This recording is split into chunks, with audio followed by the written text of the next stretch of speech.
La princesse Anne aurait-elle pu éviter le déballage médiatique de la série Netflix Harry et Meghan et de l'autobiographie Le Suppléant? C'est en tout cas le point de vue défendu par une personne proche de la famille royale, qui s'est confiée dans les colonnes de nos confrères du Time.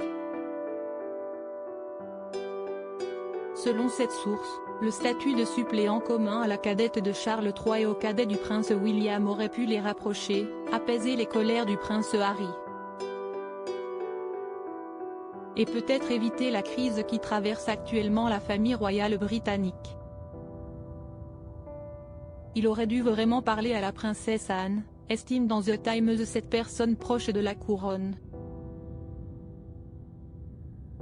Elle lui a souvent raconté comment, lorsqu'elle était enfant, elle était traitée différemment de Charles.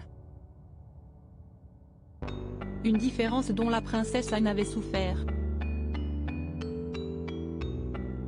L'année 2022 mouvementée de Meghan Markle et Harry en images. Quelle est la relation entre la princesse Anne et le prince Harry?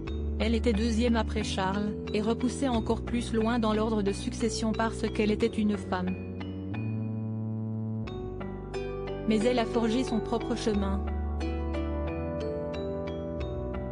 indique la source du Time.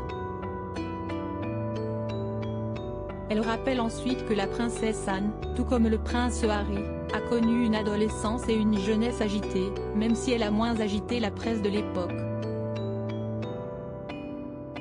Dans sa vingtaine, elle était ronchon et agacée par beaucoup de choses, mais elle a dépassé cela.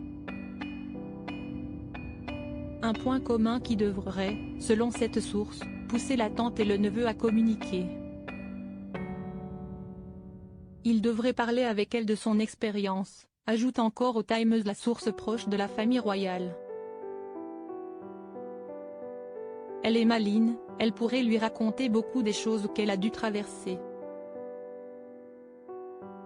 On voit pourtant mal Harry et Anne commencer dans le contexte actuel à renouer un lien s'ils ne l'ont pas fait avant.